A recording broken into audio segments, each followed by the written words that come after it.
You're not going to have every answer. You're not going to have every piece to your puzzle at one time, but it's taking one piece and running at it until you find your second piece and being willing to just like gather the information and be hungry to just push yourself, and you'll find more answers as you go. This is Jeff Birmingham, and welcome to the Extraordinary Us podcast, where we talk to people you may or may not have heard of about life and about important issues. Let me remind you real quick before we jump in today with our guest, Jess Toolson. Hey, thank you so much for having me. I love it. Thanks for letting me be here. Oh, I'm excited to have you. I can't wait for people to hear your story and learn more about you. But let me remind you the purpose of the podcast real quick.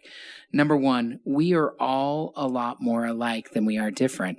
We all are fellow travelers. We're struggling, we're succeeding, and no matter our differences, and we're all different, we always have a lot more in common, number one. Number two, because of that, let's exhibit more compassion, a little less comparing to those around us, and have more compassion for those that are around us and need our help. And third and last, too often I think in life we let mistakes of the past or fear of an unknown future. Jess, does that sound familiar? Man, a little bit with your business. Is this specific for me? This might be for you. This is for everyone, because I think it applies to everyone. We let mistakes in our past hold us back. We ruminate on those, and or no one knows the future. We've certainly learned that in COVID. And we're fearful of the future instead of faithful. We make decisions maybe based out of fear instead of faith. Yep. These are the tenets of the podcast, Jess. Well, I feel like I'm here as like a student. Everything you're talking about, Jeff, I'm like, let me soak this all up. I definitely have some personal input on all the things that you're expressing, and I'm excited to even be a part of this conversation, but also I just appreciate you having these conversations. Oh, well, thanks. I'm so glad to have you here. Let me tell you a little bit more about Jess, and then we're going to dive in. So Jess is an entrepreneur. You may or may not have heard of Mixhers. If you haven't, you will soon. It's like everywhere. I have people tell me, I'm not a huge social media guy, but I have friends that are on social media that says like, Jess and Mixhers is everywhere. Is that a fair description? Well, that just must mean we're doing a really good job. That's good. That's our job over at Mixhers, and we're having a blast doing it. Like you and me have talked about personally. It's not all fun and games, but the best part is that most of the time we're really enjoying our work. So yeah, I'm just going to jump, and you're famous. I've seen a couple of these. You like do these dances. I saw one with you in like it was like my era, like an 80s sweatsuit or something. Or 90s, maybe, I can't remember, like sweatsuit, and you're with a couple other girls and you jump into the picture and you start dancing. Where did that come from? Well, to me, I think we'll talk about social media more later, but to me, there needs to be a personality behind a brand for people to connect to.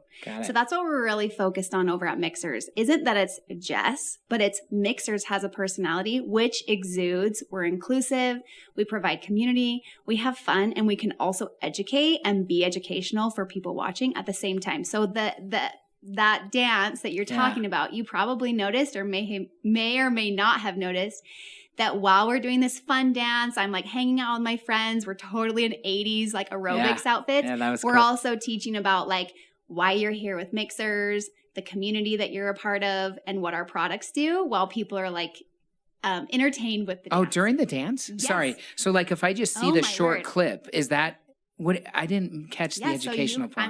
I'm not even sure that maybe the sound wasn't on. I don't know. You're going to go back and you're going to watch it. So what we do with all these TikToks and like trying to be super, like you said, like look like we're everywhere. Yeah. We're trying to do all these trending things that are on social media, but at the same time stick true to what the branding is, which is community and education. So while we do these dances, and I have a blast doing this, it's like something that's my favorite part about Mixhers. Who choreographs these? Like, do you call up like Paula Abdul or whatever? Is she an advisor at Mixhers? That'll be my dream. Maybe she'll join the payroll at some point. But no, that's the fun part to me is like I get to have a lot of fun doing things that are naturally fun fun for me, but then make it applicable to the brand. And you weren't a planned entrepreneur per se, right? No. I mean, Jess is also a mom, by the way, of 3 beautiful children and the wife of a former or kind of still deciding professional basketball player overseas, Ryan Toolson. Was your plan always to be an entrepreneur? I mean, you grew up here in Provo, right? Yeah, I grew up here in Provo. And Jeff, that's such a great question because I don't know where this came from, but my whole childhood, I was raised in a home where I was honestly empowered and told I could do anything I put my mind to, and that I was going to always be supported in whatever that was. So I was raised in a home where I was naturally able to build some confidence, and I knew that there was something in me that wanted to just complete something that like seemed really hard. Like I just have wanted to accomplish goals. I have to say with that, I have set goals and realized they're not my passion many of times. So Mixhers and this venture that I'm on right now wasn't like my first idea. I know that, you know, my ideas kind of paused when, like you mentioned, we did go live in Europe for 12 years. Yeah. My husband played professional basketball and had an incredibly successful career. That was a dream and a goal, and we did it, and I had a great time. I also, you know, was busy raising my kids and focused on being an awesome mom as we traveled the world and just being like consistent for my kids. So that was that phase of life too. And then I still had this like, so you had ideas you're saying out there that you kind of put on pause time, or whatever. Like while I was over in Europe, I remember we were living in Russia and I was like, I should start this really great like international women's like podcast. So I would like call my friends that were still living in Spain and we'd like record these podcast vlogging episodes talking about like international women and like the differences in our cultures. And I was like, this is like feeding something in me. But then it was like, oh, this isn't like all it. Like I was so passionate about the connection and interacting with women, but it like wasn't fitting all the needs. And now you look at Mixhers and I'm still able to do that. I'm connecting with women. I'm passionate about community, but it was the element of a product and the like improving a health space because I'm passionate about health that like married like all my passions, and that's why like I'm sticking with this goal of Mixhers. Oh, cool. So it's checking more of the boxes. Exactly. Yeah. That's exactly what it is. And I have to say, it's like it's trial and error, right? Yeah. We're all just kind of setting out on these adventures. We're giving ourselves a chance. And then I think it's all about being willing to like pivot, being like, hey, a little bit about this is like super fulfilling. But there's also these elements that like just don't feel quite right and like pivot to find what your true passion is. That's cool. So do you love the brand and community building aspect of it? Going back to that, like you say that, so these dances kind of represent the Mixhers brand. They're part of it, the fun part, the educational part. So again, you got into this not really knowing per se what exactly it was. Do you love that part? What do you love about that part of it? What lights you up, you know, in that regard? Yeah. So what lights me up is that I had a phase in my life. I was postpartum with my twins. I was really struggling with my own hormonal health, and I felt really alone.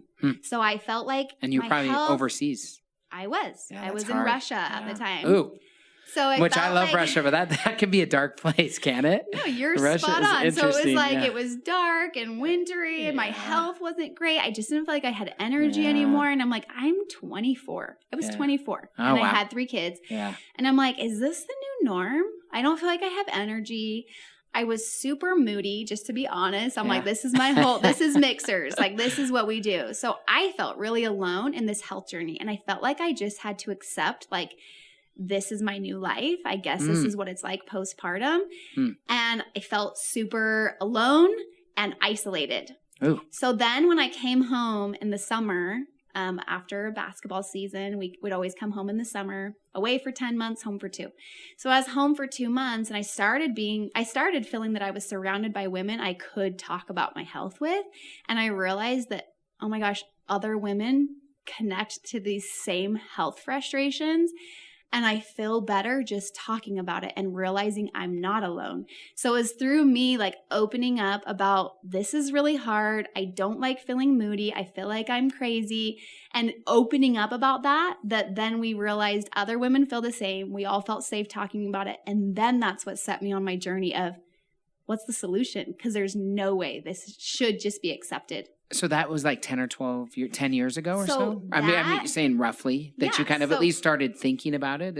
So these conversations were about 5 to 6 years ago. Okay, 5 to 6 years. Postpartum with my girls that are 7. So Remy and Marlo, I just struggled with my health for like 2 years postpartum, was still struggling, was passed around from doctor to doctor to doctor, which I love my doctors, but nothing was like a long-term solution. Mm-hmm. It was just, nothing felt like exciting for my health. It was like this acceptance of just kind of subpar health. Yeah. But it was through me talking with friends and then realizing, you know what? I'm going to find us all a solution. And I'm also going to bring these girls all along and we're going to create a community. Yeah. And so that's what, with time, has evolved into Mixhers. That's cool. I remember being in Russia with my wife a couple of years ago. In fact, we took her parents there. And, you know, we went around with our tour guide. I was growing a little bit of a beard like I have now and whatever. Sally's blonde. And I after a day or two in St. Petersburg, I said to our guide, I'm like, hey, do you think we look Russian? Do you think people think we're Russian? And he just starts laughing. You were smiling too much. Yeah. You've heard this? Yeah. He's like, no way. And I'm like, why? He's like, because you smile way too much. Oh my gosh, Jeff. So were you your smiley self in Russia? Absolutely. Yeah. And actually, we lived in St. Petersburg for 2 full years. Okay. And it was so interesting because it was the first time in my life when I have smiled at people and gotten nothing back. So I had my daily routine in Russia of like getting my kids to school, going to the gym, coming out, you know, like the daily routine. Mm-hmm. And I made it my thing of having a goal to get the front desk lady at my gym to smile at me and to get people in the grocery store that are working there frequently to smile at me too. So I just kept going about my daily routine, smiling, and I would say hi in English. I don't speak any Russian. I learned a few words, but I was smiling. It was like half a year in when I was so happy because I got the front desk woman at our gym to smile at me and say hi. And I was like, yes. It only took 6 months. It paid off. But yeah, I definitely stood out in Russia. That is so cool, though, that you guys took your family over there. And what was it like living internationally? You know, most people won't have that experience, especially for 11 or 12 years. Like you said, you'd be 10 months there during the season, maybe 2 months home back here. Yep. What was that like? What was good? What was bad? What was hard? Yeah. There was a lot of good, bad, and hard. Yeah, all the things, which I learned a ton of life lessons from, and I appreciate that time. So I feel like one of the greatest things, and I actually recommend this to people much younger than me now. I'm 33, so I feel like one of my favorite things was moving away from home with my spouse. We had been married for a year. And seeking independence. So basketball, that career beginning, did take us completely out of our comfort zone of family and community and everything here in Utah. And it plucked us out and put us somewhere that was completely foreign. We had no community, but it made us rely on each other. Mm-hmm. And I feel like that was something I now realize was such an important building block for our relationship because we were able to find independence, but independence from all of our support and then really rely on each other to form our partnership and like a loving marriage. But I think sometimes there's beautiful things about being around family and friends. I'm definitely so grateful for family and friends. Yeah. But there's something about only having each other that I think builds a really important like block to your future marriage. Yeah. And then as we added I don't even think that has to be overseas, right? No, like you can just kind of get away and spread your wings. Yeah, I agree. No, Keep going. You're spot on. It definitely doesn't have to be an adventure over to live in Turkey. Yeah. Like it doesn't have to be that extreme. Turkey's awesome too. You lived in Russia, awesome. Turkey, Spain. Russia, Italy, Turkey, Spain. 4 places. Yep. Those are 4 cool and it was places. 12 years. That's cool. Sorry, so keep going. So then you had kids. Yeah, so then adding kids into the mix, I feel like that was a phase of my life where I was finding joy in becoming a mother. But it was also the first time in my life when I've truly experienced feeling lonely because I had kids that I just loved and adored and was like so excited to be a mother. But I didn't have, we were moving almost every year or every other year. Mm-hmm. I didn't have like my community to love my kids with me. Yeah. And then with my husband playing on really awesome teams, which was awesome for his career, but it took him traveling frequently and for long road trips. Yeah. So that was like the first times I've felt like lonely in my life because it was, I don't know, motherhood was just a new thing for me. I was learning how to be a mom. So how did you deal with that? I got proactive. Okay, cool. And it took practice. Yeah. I learned that moving city to city, I learned year to year what my set things were in order to set up my family for success. And in order to set my family up for success, I learned after years that I actually had to set myself up first. I think oftentimes moms, we do everything for everyone else and we're the last. And I realized the years that I was doing that were really hard for me. And then I had a hard time, being like fulfilled day to day. Mm-hmm. So this may sound selfish, but I'm okay to just explain this. Yeah. The years that I realized if I am happy, the whole family is happy, were our most successful years. So I would move to a new city and I would say, what are my hobbies going to be here? I would get myself a gym. I would join an international women's club because I needed to make friends. Oh, cool. And I would set up my routine. And then I was fulfilled and happy. And then I was thriving in motherhood and could help my family. And that was just by me taking the time to like get myself feeling taken care of. And then it's like I set the whole family up for our best years.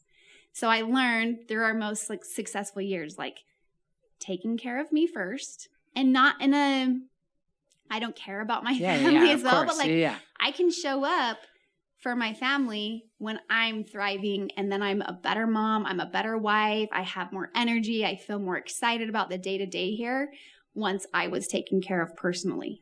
I think that's a good lesson to learn, and I think it's a hard one to apply, especially maybe in our culture or just in general. Moms are kind of expected or, oftentimes kind of sacrifice everything. It is really hard to rewind that clock. I know that I've worked with my wife or really tried to push my wife out there to do the things that, like you said, that you needed to do in order to be fulfilled and be happy yourself. Because like you said, it's hard to bring your best self to the family or to any situation if you just don't feel, if you're not feeling it, if you don't. Spot on. Yeah. Spot on. So I didn't think about going here, but so now Ryan's kind of retired. You're back in Utah. You're running a business. Is this role like reversing? Oh my gosh. So tell us now about this. It didn't just reverse. It like flipped. Okay. I want to hear about this. Yeah. Well, actually, first, let me ask one question before we get to COVID. So COVID, is that what brought you guys home? So talk to us about COVID. Okay, go ahead. Because that's where the huge change came. So we played, my husband played and I went and loved it for 12 years all over Europe. And we still had a few years on the clock. Yeah. We had, awesome contracts and had the ability to stay in Europe. Our family was really settled over there. But 2020 hit. We were in Spain. We were right outside Barcelona. And, it was about February of 2020 that we got put on a complete lockdown. We were locked down for, I think it was 47 days. Wow. And finally, the team came to us and pretty much the U.S. was shutting down the borders. So the team came to us and said, you guys just have to get out. Like now, before they wouldn't let us leave. They were like, you're breaching contract. Yeah. And then once the U.S. was about to shut their borders, they told us we could leave. So we were up and out in 2 days. Really? Yeah, but we were up and out thinking, we'll be back in September when COVID is gone. It's going to make its wave. We're going to get home. We'll be back to our house in Spain in September. Well, then, as you know, it didn't just come and go like everyone thought and hoped it would. So what happened is we came home in April of 2020. We were kind of sitting around waiting, thinking about the next year of basketball. And I had Mixhers. I had started Mixhers in 2019. But I had started it just with a social media channel. It sat on Instagram, and it really just was plugging along really organically with no like push behind it. So it was April of 2020. Then we were kind of hanging out for a couple months, and then I realized, what do we have here in Mixhers? We're like locked down with COVID, not locked down here, but like I have time. Mm-hmm. What is Mixhers and what do I want it to be? I know I'm passionate about this product. Our first product was Her Time, which I developed with a business partner to help women that were struggling with postpartum and menstrual cycles like I had personally struggled with years before. So we had this product, and then we had the power of social media to grow, and we just didn't have energy behind it. Who was going to be running it? So I decided in June of 2020 to come on full-time with Mixhers. And that is really when we completely switched roles. Yeah. So that's been more than a year now. Yes. So I said to Ryan in about August, when contracts in Europe, the season still hadn't started. They were pushing off the basketball season. They were just making everyone here really sit around and wait. Europe was really volatile with COVID still. So there was no basketball. So in August, I really said to Ryan, like, can I just go all in on this? Like, I see potential here. I really want to give this a shot. Mm-hmm. And I think this is the time. He had my back from that second. He was like, I'm here, run with it. And That's I'm going to, cool. yeah. So he was totally willing to flop roles. He became the lead parent. Yeah. He's consistently had my back. I have a lot of times I question myself and my abilities, and I come home and I'm frustrated, or the work days felt stressful. Yeah. He has my back. And we've flopped because what I feel like we talked about as like building that independence when we left, when we were newlyweds, is that we just formed we're teammates. Mm-hmm. We're teammates in life. I supported him happily. It's not like he made me go with him for all those years for a basketball career. I was happy to go with him, and now he's happy to be my teammate as I venture out for Mixhers. That's so cool. Has Ryan had to set up his routines? Has he had to has it been hard for him? Totally. Or yeah, for sure. And I think that's something that we just have to be willing to talk about, right? Like Mm-hmm. We have frequent conversations about okay, lead parent, you should let's make sure that the kids are getting this, and make sure you're doing this for yourself, because I remember how I felt when I wasn't doing these things. So we for sure had to help each other switch roles, and as he's become the lead parent, for sure it's taken some time for him to adjust to not being the provider in the home, not being out of the home a lot for his career. And I have to say, he is thriving in dad mode. Really? Yes. That's cool. I'm like, man, our house has never been cleaner. Our house Does he cook? He's learning to cook. Yeah. And the kids' laundry is always folded. I'm like, gosh, we should have done this a long time ago. Yeah, but I think it did. It took time for us to learn these different roles that I don't think culturally we're used to. Yeah, that's awesome. I think it's a good example for a lot of people. The world is becoming more and more dynamic every day. Mm-hmm. And the world, I think, quote unquote, belongs to those that are willing to be dynamic, to pivot, like you said, to change, Mm-hmm. to be flexible, to continually always be learning. Mm-hmm. That's what our world's about. It's so dynamic. And so I think it's a good example. I think it's cool, how you flipped roles and how Ryan's thriving, and now you're thriving as the CEO. Have you guys heard of Under Your Bed? I bet you have by now. If you're listening to the Extraordinary Us podcast, I bet you've searched for it maybe and haven't been able to find it. It's true. Isn't that how life is sometimes? You just can't find what you're searching for. Constantly searching. Well, now you can. Now we've been found. Under Our Bed is finally out. It's really there, people. So type it in right now. Search it up. You're going to love it. Look for it live, subscribe, and tell your friends. Can't wait to have you there with Jeff and Sal, providing the comedy relief. Good night, Sal. Good night, Jeff. You said that you doubt yourself a lot, you know, the kind of this imposter syndrome where we think we're not, oh, wait, I'm not really the CEO, or I shouldn't be this or that. Talk to us a little bit about your doubts and, you know, struggles and how you overcome those or whatever. Yeah, I feel like someone saying that they never doubt themselves, they never have had a failure or something like that. I'm like, there's just, you probably don't had trust more than that. you refuse to admit to. Yeah. So to me, I've had some doubts in myself running Mixhers because, as I mentioned, we left straight from college. I didn't even get to graduate from college, and we went on this 12-year adventure. So I didn't get to finish my schooling, which, you know, obviously I don't think every entrepreneur needs to finish school by any means, but there's for sure some education that would have been helpful for me to be a CEO of a company. I also have never had a job before Mixhers.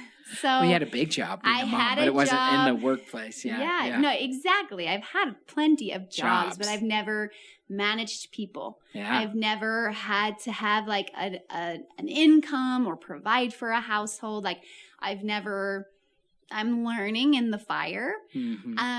So there's certain things to me that I think learning in the fire. Yeah. I think there's certain things where there's like benefits to me, like having areas that are unknown, because I'm fearless. There's certain things I don't know, so I don't know how you're scary like naive, or how right? Exactly. Yeah. And I think there's sometimes a benefit to that. Oh, I totally agree. And I'm like, I don't know how big of a project this is going to be, but I have this vision, and like, I don't see why not. Where someone that maybe has the education or the knowledge would be like, this is crazy. Yeah, why would you go for that? And I'm like, hey, here's Mixhers. We're going for it. Yeah, one little step at a time. I have doubts as far as I have dreams for days for Mixhers. And I think there's just something honest to admitting that some days we feel like we're unstoppable and all those dreams are achievable. And then you can wake up the very next day and be like talking yourself out of your own dream. Like, do I really know what it takes to do that? Do I really have it in me? Am I crazy to believe in myself that much? And it's like, I feel like we have those days where we just kind of have to like dust our shoulders off and be like, I got this, and be our own personal like cheerleader or hype person. Because you mean you don't have like a posse? I wish you do. They're what? like in sweatsuits and they're like dancing with you, you know? It's actually my whole Mixhers team. I feel like they are my posse. They're your hype crew. Yeah. But I think that we just have to take like one day, one at a time, and like on our best days, show up as our best self. On our hardest days, also try to show up as your best self. Yeah, I love that. I love too that you said, I totally agree with you. When you're naive and you don't understand how hard something will be, that's such a benefit sometimes. Anything that you tackle in life that's meaningful is going to be really hard, but not knowing all the steps and exactly how it's going to go and how hard it might be, I think that's a massive benefit at times that's underestimated. And I think it's totally true.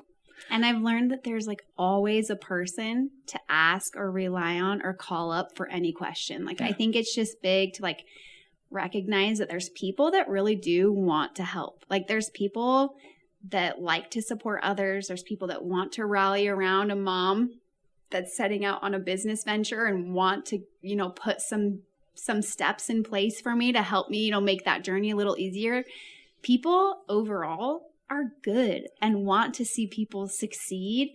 And I felt that personally, because I definitely don't have all the answers, but I feel like thankfully I'm in a community of people where I do feel supported, and that people want to like put little like breadcrumbs along the way for me. Like, okay, that's awesome. No, that's how Amen. I agree with that. People are good and people do want to help. I think they generally do love seeing success. But specifically to that, I've had Susan Peterson on, and of course talked to many female entrepreneurs and other minority entrepreneurs. They sometimes don't know where to go for help. So you don't have to name names, or you can. Where have you gone for help? Like, where have you gotten the help? How have you done that? Because I love that you said that and acknowledge that. I think it's true, but I think that's really hard sometimes. Yeah, I think it takes getting out of your comfort zone and making people aware of you, because I think sometimes people feel like, oh, no one's supporting me. No one's calling me and asking about what I'm doing. It's like, what are you being proactive doing? What are you reaching out and making people know that you even need their help? Or are you just waiting for people to recognize what you're doing and then offer their help? So to me, well, first of all, Susan's been a huge support to me as a female entrepreneur. She's just been incredible for me. But I think something about that is just, I have had plenty of situations where I see someone that has had success in an area that feels applicable to me or to Mixhers. There's been a similar, like this person's seeing success in product sales. This person is seeing success in D2C. This person is seeing success in community building. What are they doing? And I find the way to the person. I'll send a cold message on a DM on Instagram. I'll connect with someone via LinkedIn. I'll ask someone that runs in their circle for their phone number. I feel like there is something about being proactive and being willing to reach out for the help. And very few times have I had someone not care to just hop on a call with me, give me a couple, answers or just ideas. It's been very limited that people just ignore or don't want to help. Yeah. That's cool. Yeah. I'm sorry. I'm just trying to think of how we got connected. I don't know exactly. Obviously we have kids on the same teams but I don't. Jeff is my son's football coach now. Yes. And he's doing a great job coaching these boys. Yeah. It's fun. I love flag football. I love being a quarterback. That's the best position in sports. So although fun. I was a point guard as well and loved it. But I don't remember how I became aware of Mixhers, and we started talking a little bit and have met in your office a time or two and talked about the business. I've tried to be helpful where I could. You're very helpful. Very supportive too. Oh, thanks. But that's the point was, I don't know how you did. It was great. It was very natural. It didn't feel pushed. It didn't feel pushy at all. You seem to be good at rallying the support that you need. Is that correct? That's do you nice. think? I don't know if I'm good at that, but I'm also just I'm on a mission. Yeah. You're focused. Mixhers, You're driven. And I'm focused. And I feel like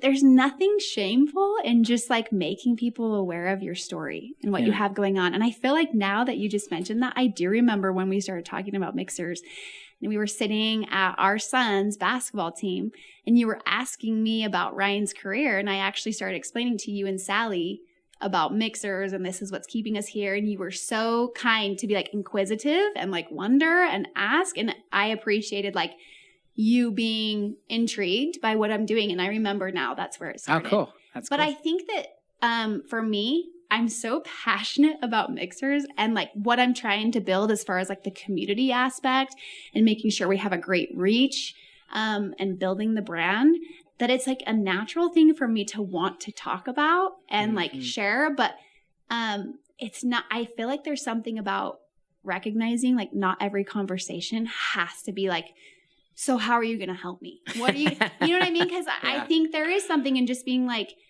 yeah, this is a part of what I'm doing. This is what I'm focused on, and just making someone aware of what, you're up to. And then maybe naturally, you've talked about, then you came into my office. We sat down, we got to know, us as a business friendship too. Yeah.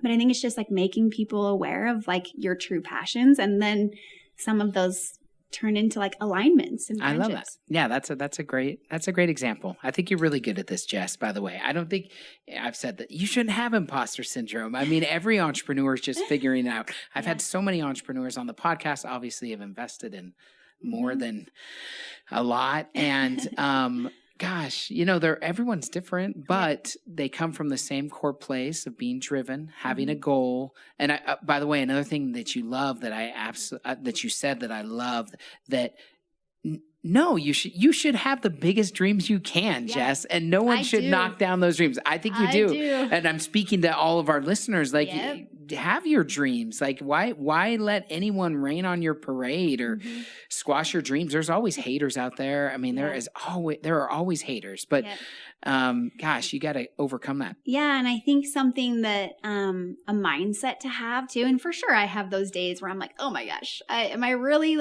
am I going to drive Mixhers into the ground? I don't know. But I think that there is something so powerful in realizing and having the mindset of, there can be success for me and them.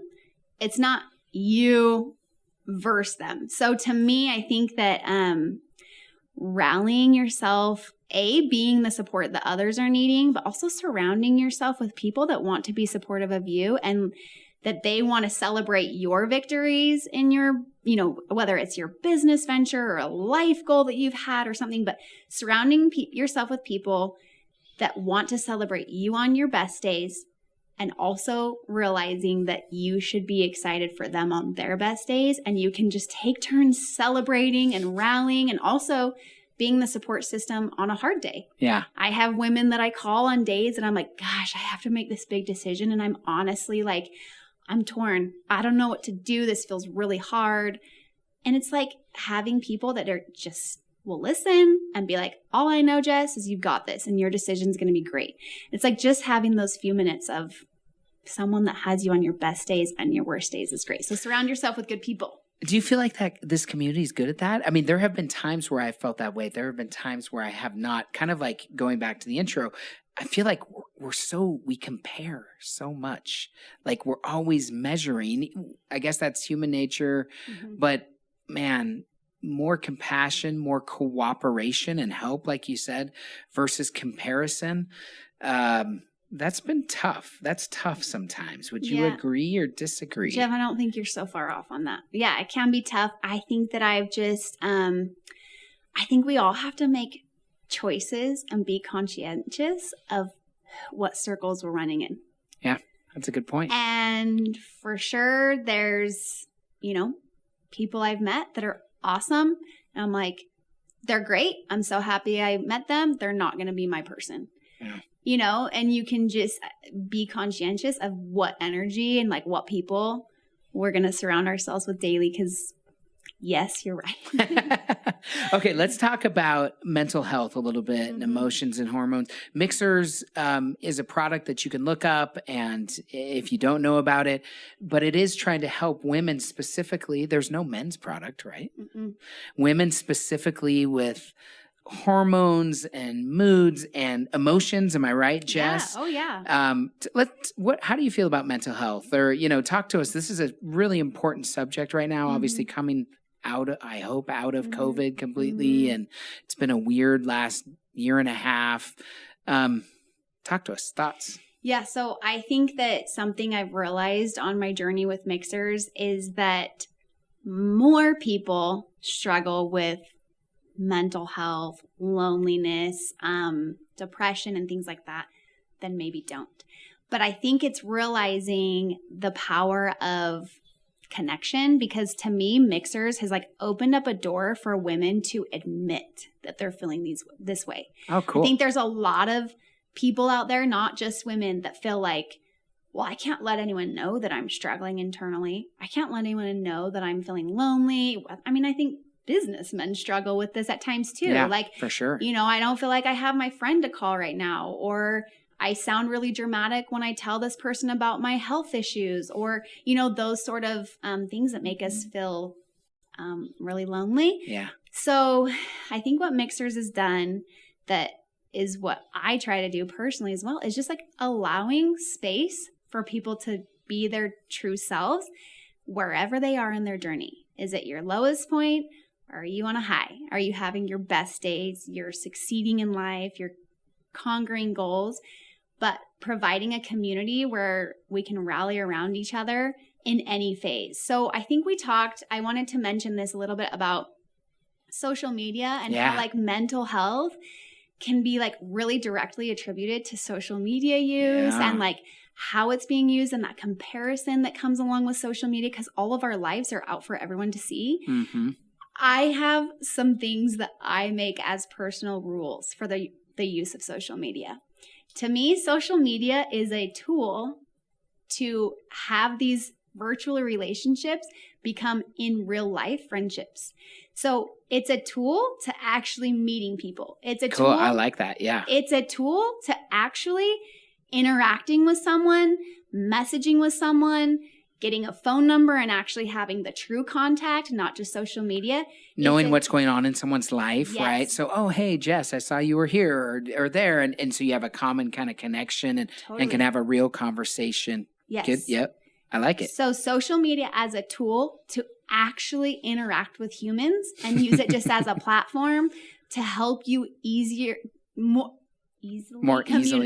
easily communicate with people that you're seeing on social media. I think the struggle with mental health and social media platforms is that people are just scrolling.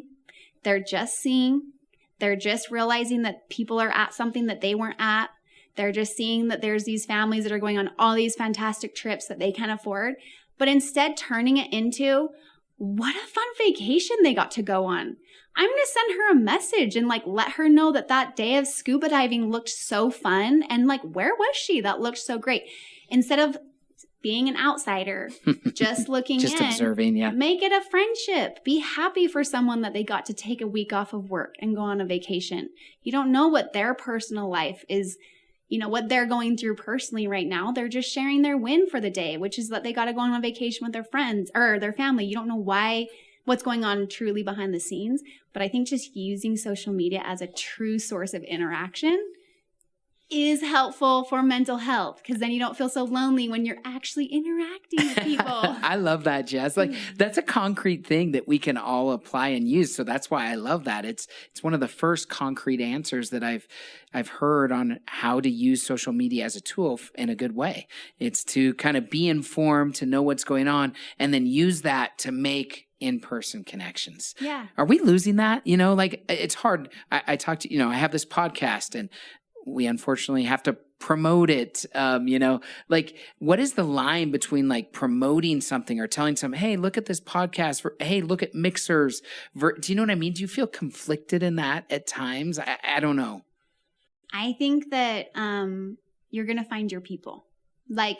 Not everyone is going to be obsessed with Mixhers, but those people that aren't obsessed with Mixhers, they don't need to follow along on our journey over there. Yeah. You might feel with promoting your podcast, oh, how are my friends going to take this? You're going to have friends that are sweet, Jeff, I'm going to come follow along. I love what you're doing. You're going to have friends that don't care and let them do their thing. But I think it's just that every social media platform will find their people and their individual following, and recognizing that you don't have to be for everyone, but who are your people, I think is a huge win. And I think something people forget too is people feel like social media is so negative and I just feel more lonely after I'm on social media. Social media awards you for being interactive on it. Mm-hmm. It awards you, people are I only get 3 likes on my photos. Well, for the last week, did all you do is look at other people's life and not like their pictures, not interact, not comment that you're happy for them? Hey, this is another good point. Yeah. You kind of have to, you're rewarded for engaging. Exactly. Mm-hmm. So social media is meant to be social. You can't expect everyone to just come to you and be so excited about what you're doing if you're not putting that out there for others. And also, it's reciprocated. It has to be reciprocated. Yeah, that's awesome. That's another good point. So Mixhers was born out of kind of a personal need, I think, that you had, and you've had some struggles, like you said. What are you looking forward to? You can talk about that, or what are you looking forward to in the future? What does the future hold for Jess Toolson, for Mixhers, or tell us maybe a little bit more of how it came to be or whatever. Yeah, so it came to be out of a personal need. It was pretty organically growing. Then it came to be out of a personal need to provide for my family and seeing an opportunity and just running with it.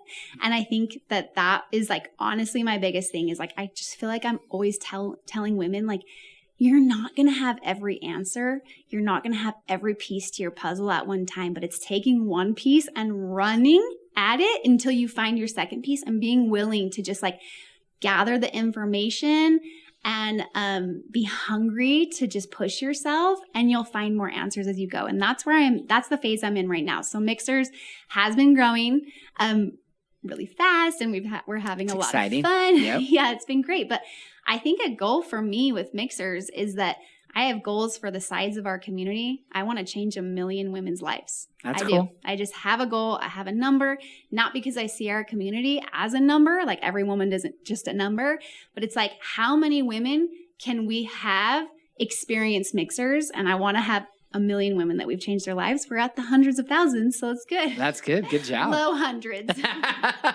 Hey.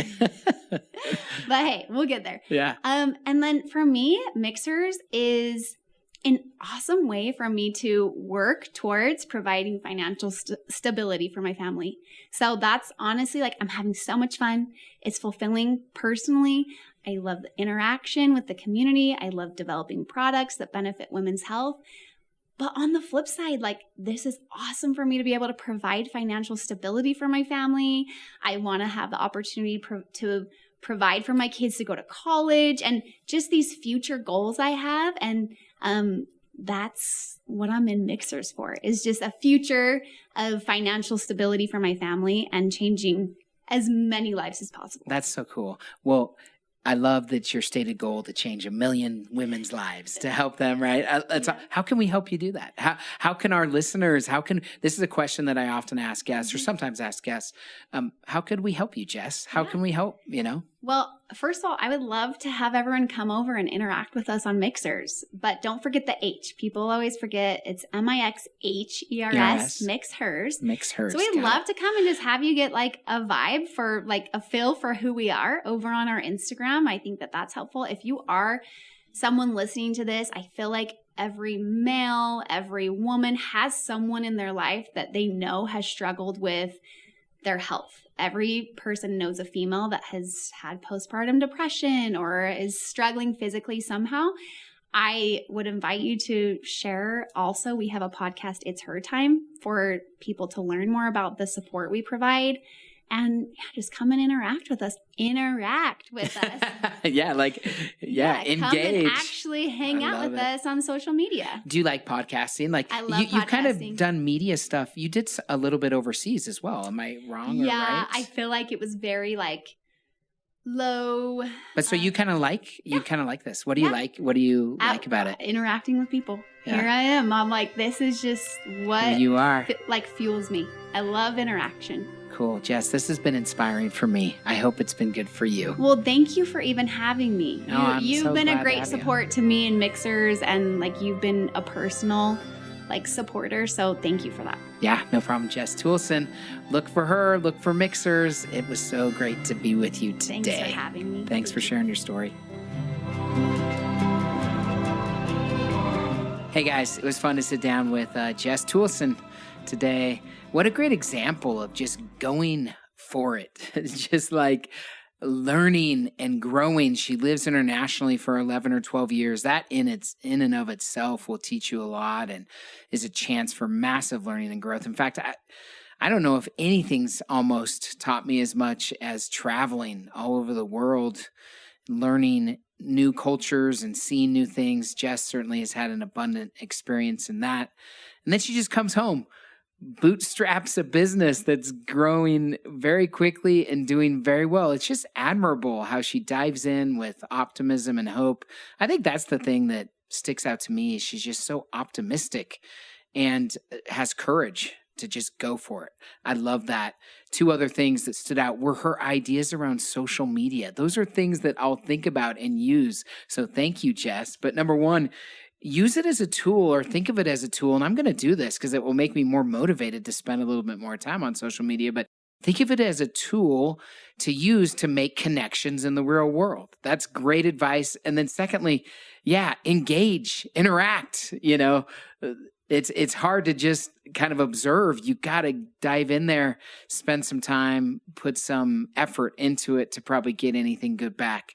Those are great insights. I consider Jess to be a social media expert. Check out Mixhers. It's an exciting up and coming business. I love women entrepreneurs here in the state of Utah and all over the world. It's awesome to be with them. I'm only wishing the best for Jess going forward. Thanks so much for coming in, and thank you for listening. Please share with a friend, an entrepreneur, especially maybe a female entrepreneur that's trying to make it happen. We hope you've enjoyed this episode of the Us Podcast with Jeff Birmingham. Please help us grow by leaving a rating and review and subscribing at your favorite podcast platform. Also tell your friends and share on social media. See you again next week.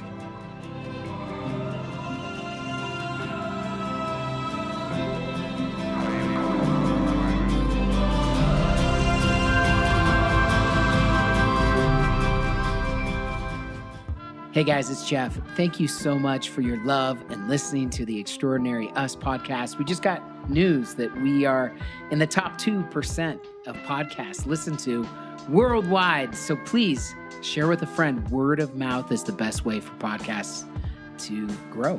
And with that, there's another podcast that we've been working on. There is. And it's called Under Our Bed. And it's actually here. It's not fake. We had so many people reach out and say, we've looked for it. We can't find it. Guess what? It's there now. You can find it now. Yes, you can. Search it up. Search it up. Under Our Bed with Jeff and Sal. In episode 1, we talk about why the name. Episode 2 is the joy of doing something unexpected. Yeah, that's a good one. Yeah. And you'll want to hear what we have coming up. So Under Our Bed is actually there now. Subscribe. Tell your friends. As Sal would say, search it up. And you're going to love it. I love you, Sal. Good night. I love you. Good night.